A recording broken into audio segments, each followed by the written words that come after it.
Hi friends, welcome to Prithavian. இப்போது நம்ம பாவக்காய் பொரியல் தான் பார்க்க போகிறோம்.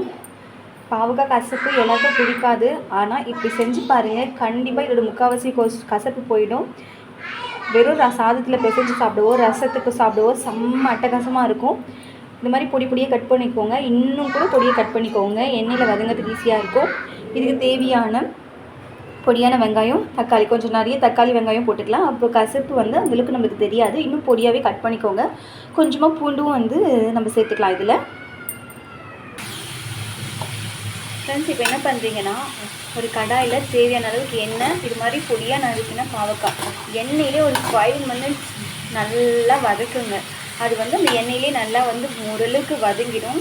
ஸோ வதக்கி எடுத்துக்கலாம் இப்போது எண்ணெயிலே. ஃப்ரெண்ட்ஸ், இப்போ பாருங்கள், எண்ணெயிலே 5 minutesக்கு மேலே நல்லாவே இது வதங்கிட்டால் எண்ணெயிலே இது பாதி வதங்கிடுச்சு. இப்போது நம்ம இதை தாளிச்சிடலாம்.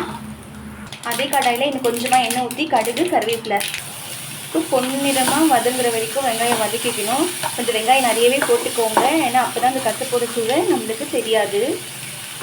ஸோ வெங்காயம் தக்காளியில் போட்டு நம்ம அதை நல்லா பண்ணும்போது அந்த கசப்பு சுவை நல்லாவே குறைஞ்சிருக்கும்.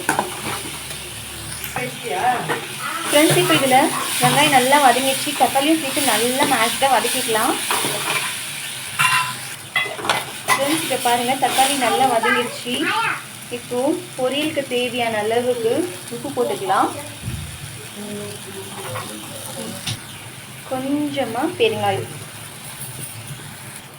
இப்போ குழம்பு மிளகாத்தூள் தேவையான அளவுக்கு போட்டுட்டு வதக்கி வச்ச இந்த பாவக்காவை போட்டு நல்லா வதக்கிக்கலாம். கொஞ்சமாக தண்ணியும் ஊற்றிக்கலாம். இப்போ பாருங்கள், ஆக்சுவலாக இப்போ கொஞ்சம் இந்த மிளகாத்தூள் வாசனை இன்னும் கொஞ்சம் காய் வேகணும்னு நான் தண்ணி ஊற்றிக்கிறேன். இப்போது ஆயில் நிறைய எடுத்துக்கிட்டால் எந்த பிரச்சனையும் இல்லாதவங்க நிறையவே ஆயில் ஊற்றி இதை ஆயிலே பண்ணால் இன்னும் சூப்பராக இருக்கும். நான் அதிகமான ஆயில் எடுத்துக்கிறது இல்லை, ஏன்னா because of heavy fat and cholesterol issues நிறைய வருது. இப்போது ஆயில் ஃபுட்ஸ் அதிகமாக எடுத்துக்கிறதுனால, நம்ம பெருசாக ஆக்டிவிட்டீஸ் இல்லாததுனால, அதனால் நான் தண்ணி கொஞ்சம் ஊற்றி வேக வச்சுக்கிறேன். இதை கொஞ்சமாக தான், ரொம்ப இல்லை.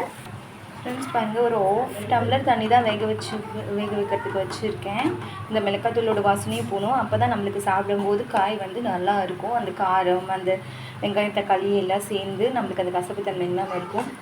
ஃப்ரெண்ட்ஸ், பிரித்தாவியன் சேனலை கண்டினியூஸாக வாட்ச் பண்ணுறவங்களுக்கு ஆரோக்கியமான சமையல், உடலுக்கு அண்ட் பக்தி, கடவுள் வழிபாடு எல்லாம் மனசுக்கு. ஸோ உடலும் ஆரோக்கியமும் மனசும் கடவுளும் இது சம்மந்தப்பட்டு நம்ம வாழ்க்கையில் இருந்தாலே நம்ம நினச்சது எல்லாம் பண்ணலாம். ஸோ உடலும் மனமும் ஆரோக்கியமாக இருக்கிறதுக்கு பிரித்தாவியனை கண்டினியூஸாக பார்த்து சப்போர்ட் பண்ணுங்கள்.